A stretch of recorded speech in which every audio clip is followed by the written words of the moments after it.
What's going on, guys? So in my last video I talked a lot about the new GMC Yukon and its off-road capability when equipped with the AT4 package, especially considering it's a luxury SUV that gives you tons of off-road capability. And we also talked about the different camera capabilities that are available on the Sierra pickup truck. Many of those camera capabilities are actually available on the Yukon as well, but having the ability to see as much visibility around your trailer, behind your trailer, in front of the truck, and around the truck as possible, especially when you're turning, and to be able to kind of see the corners as you're executing a corner towing a trailer. I mean, all of these cameras come in really handy, and I think GMC has absolutely nailed the execution in terms of how cameras are utilized in modern day trucking and towing applications. But that wasn't the real reason for the trip up to Detroit and the Milford Proving Grounds. So in this video, we're going to talk about the really cool technology that GMC is going to be sharing on their new Sierra pickup trucks in 2022.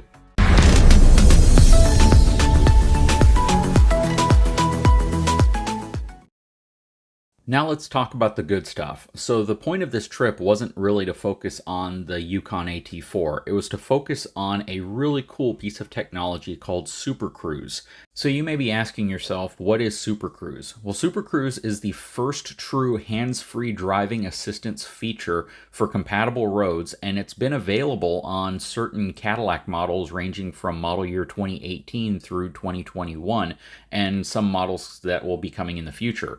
It is the first time they've put this on a truck. And again, this is a feature that is a true hands-free driving assistance feature. Now, there are a lot of folks out there, just like myself, who would be very skeptical about taking your hands off of the steering wheel while you're driving, especially if you're towing a trailer. So they wanted to bring us out to their Milford Proving Ground so we could actually experience the system in person and have a better idea of how it works and how it feels. And I'm going to be honest with you guys, I was blown away. It is very cool, and one of the coolest aspects of Super Cruise is the automatic lane change on demand feature, where essentially if you come up behind a slower moving vehicle with your hands not touching the steering wheel, the truck will actually put the turn signal on, slow down, change lanes, accelerate past the vehicle, turn the turn signal back on, and move in front of the vehicle with a safe distance, all without you touching a single thing. The system has the ability to come to a full and complete stop as well if you come up to traffic that is stopped in front of you. And again, this is available for compatible roads, and there are a lot of roads that are currently compatible, but you really need to visit the Super Cruise portion of General Motors' website to see specifically which compatible roads there are and to get more details on how those roads are determined and what you need to do when you're on those roads. The system was very, very intuitive, it worked extremely well, and it kept the truck centered perfectly in the lanes. Now, the only caveat to all of this really is if you hitch a trailer up behind the truck, it disables the lane change feature, so it will no longer change lanes. You still have the hands-free capability to where you don't have to have your hands on the steering wheel, and it maintains the truck in the center of the lane, and it will still bring the truck to a complete stop. Now, the system does not modulate your trailer brakes, so you have to be aware of that. If you get into a situation that you need to overcome sway or some other type of situation, the system will actually go into a red mode on the steering wheel, which indicates that the driver does need to intervene and take control of the vehicle, again, by placing the hands on the steering wheel. Now, you can overcome the Super Cruise mode simply by taking hold of the steering wheel and turning manually, or by applying the brake, or just turning the system off. So it's not a system that is going to force you to do something. Now, I asked them quite a few questions in regards to safety and how the system intervenes in the event that you get into a scenario where you're not paying attention, maybe you're texting while driving, or you're doing something that's not safe. Perhaps your arm is on top of the steering wheel and you're concerned that it's blocking the sensor. The system will always intervene and let you know if there's something going on that it doesn't feel is safe, and where you would need to essentially take over, because the system will not continue in hands-free driving mode if you don't fix whatever you're currently doing or whatever scenario is happening. So a lot of people drive with their arm like this. Is that going to block the sensor or anything? So the driver attention system relies on being able to see the driver. Okay. Now, we aren't utilizing that when you're not in Super Cruise. So go ahead and set adaptive cruise. And if you're centered right away, it's going to go straight to green. If you're not centered, it's going to go to blue. And so you can bump your 55 if you want to. And again, this should feel very, very much like the experience you just had with, you're now Super Cruise with a trailer, 5,000 pound trailer behind you. You know, it feels very planted, center of the lane. If you want to, go ahead and bump your speed up to like 70 miles an hour as an example. And then let's go ahead and do a lane change. So in this case, you know, you're going to turn the turn signal on yourself. You're going to check your blind spots, and you're going to execute that lane change. You're going to go from a green steering wheel to a blue steering wheel, which means driver in control. And then as you get center within the lane, you're going to see the icon of the light bar goes back to green. You're back to hands-off driving. That's cool. Yep, and it should, again, you know, Super Cruise in general shows best, you know, on public roads where you're able to experience a wide variety of environments. And that's no different for trailering. But it should feel really, I guess benign is the right word, right? Yeah. You know, we're really proud of that. Again, we can talk through a little bit more of the things we did to make that, you know, true from the engineering and integration side. You know, as an example, one of the things we do is, are you familiar with curve speed control? Yes. So like in Super Cruise, right, we limit your speed as you're going through a curve. As an example, with a trailer attached, we're going to do that earlier. So we're going to brake, so that way the vehicles kind of reach a steady state speed as you drive through the corner, which is going to build driver confidence as they're driving through that corner. Got it. So there's you know, a lot of things like that to kind of build that seamless integration. How does it handle trailer sway? So, like any time you trailer, whether you're in Super Cruise or not, the most important thing is properly loading your trailer. We do have trailer oscillation detection, kind of separate from, you know, what we traditionally call our, you know, anti-jackknife and things like that. Yeah. Where if we detect the trailer oscillating in the back, we're going to escalate, which means we're going to turn the steering wheel red and bring the driver back in the loop, in order to re-engage the driver and say, hey, we need you to take back control and get involved in the situation more actively.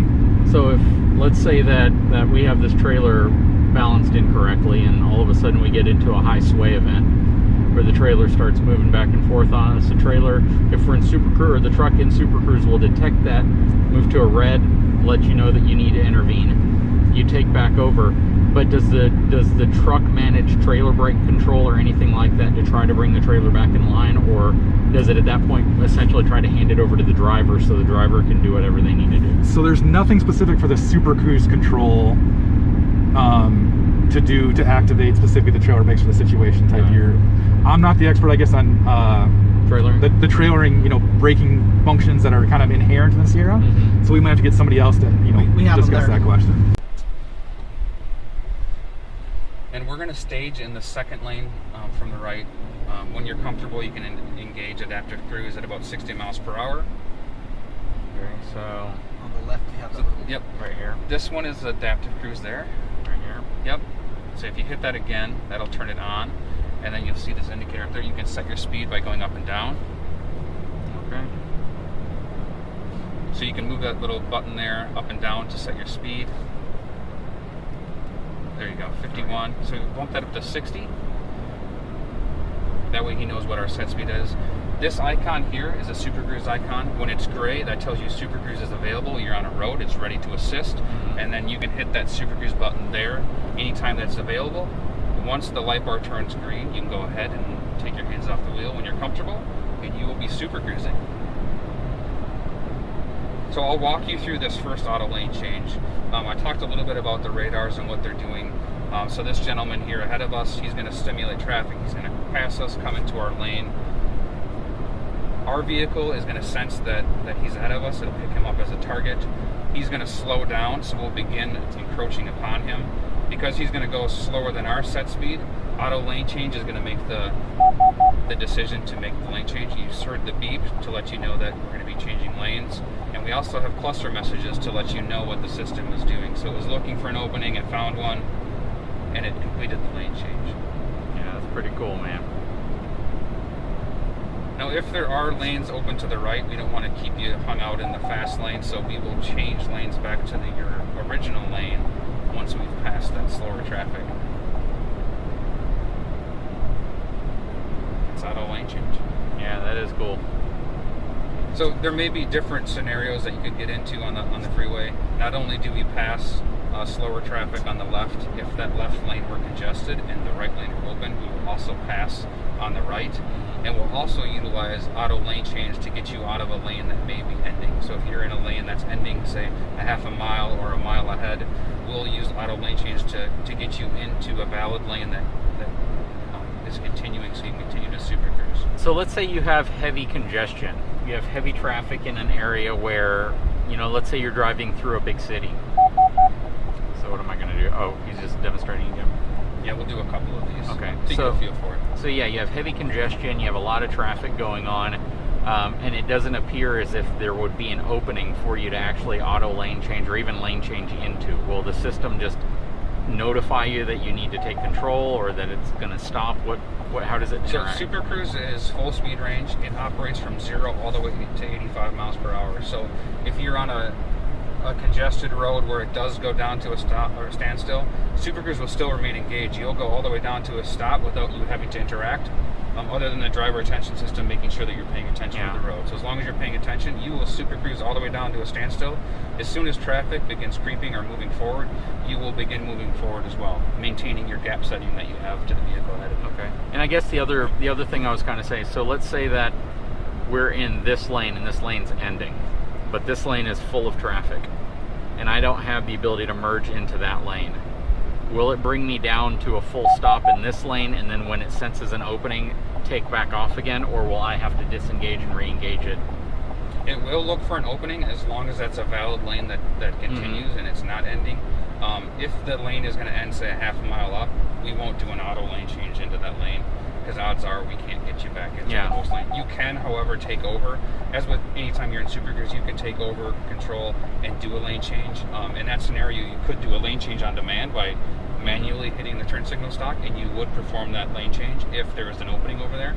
Okay, and it takes it, just like I'm assuming tapping the brake or anything will take it out of... Yes, you can tap the brake, you can apply a certain percentage of throttle, or you can take the steering at any time. Okay. And we're going to begin slowing down here. We're going to get in the right lane, and we're going to exit just after that white tent. So when you've been reviewing trucks as long as I have, and you've been in just about every make and model of vehicle, especially all the high-end luxury trims, you know, it's hard to get excited about anything new because everyone's pretty much doing it already. And I can honestly tell you that GM really knocked it out of the park with this from a technology perspective. Whether or not you or me at the end of the day trust the system as, you know, being a full-time hands-free solution, it was extremely impressive to see what the system is currently capable of. So I'd like to give a big thanks to the folks over at General Motors, specifically GMC, for inviting me out to experience this really awesome technology. Again, even if it's something that you don't use all the time, you have to be impressed with what they're capable of doing and how much closer we're getting to a fully autonomous vehicle. So guys, this is something that I look forward to seeing, especially on a production model truck that I can actually take out on the road and test in real traffic. Guys, if you haven't had a chance, please take a moment, subscribe to my channel, give me a thumbs up, and we will talk to you again very soon.